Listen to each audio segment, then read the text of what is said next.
o první světové válce. Tady máme dvě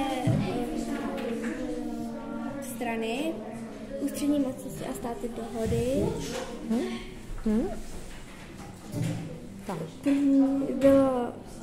Ústřední mocnosti bylo Rakousko-Uhersko a Německé císařství, tady máme jejich vlajky. Potom máme Francie, Velká Británie a Rakouské impérium. Máme příčiny, oficiální a neoficiální.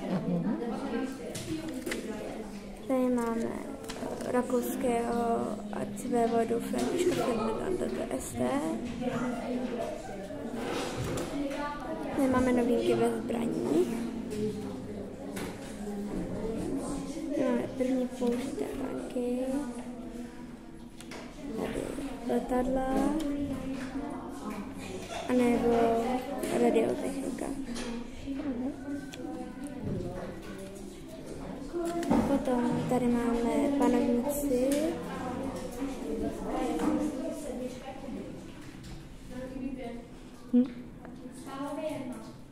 Potom trvání první světové války. Potom mapku. Potom tady máme zákupovou válku.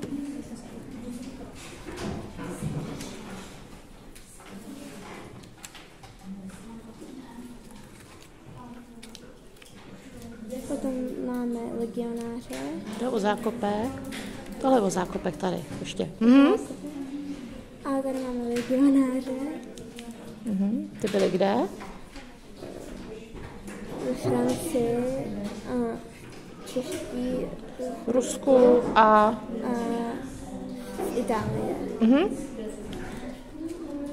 Potom tady máme čeští politiky v zahraničí. Ty byly kteří? Tady? Jo. Tomáš Garrigue Masaryk a Edvard Beneš. Potom tady máme zajímavosti.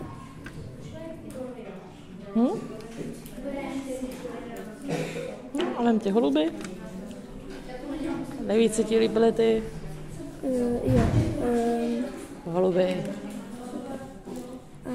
Takže první světová válka, ústřední mocnosti byl Rakousko-Uhersko a Německá říše. Státy dohody byly Francie, Spojené království a Ruské impérium. Tak. První světová válka trvala od 1914 do 1918. Potom mapa těch ústřední mocnosti a státy dohody. Tak. Potom zákupová válka, vojenský. Prostě zákupy. Dobrý. Legionáři. Kdo to byli? Francouzský legionář, český legionáři v Rusku a český legionáři z...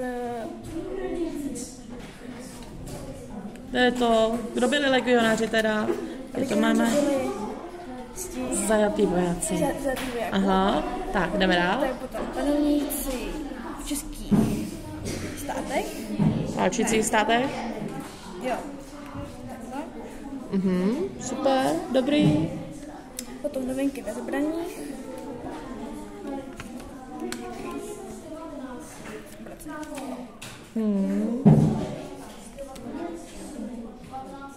No, co tam bylo třeba za novinky? Třeba například lepší zbraně, tanky, letadla, super, ponorky a tak dále. Potom příčiny, oficiální a neoficiální. Oficiální byla, Tady máme, že nám zabili Ferdinanda. A neoficiální byla Uzem. Čechtě je Uzem. Dobrý? Potom tady čistí politici v zahraničí. To byl kdo? Tomáš Garrigue Masaryk a Edvard Beneš. Aha. To je jako zajímavosti o nich. Aha. A zajímavosti o první válce.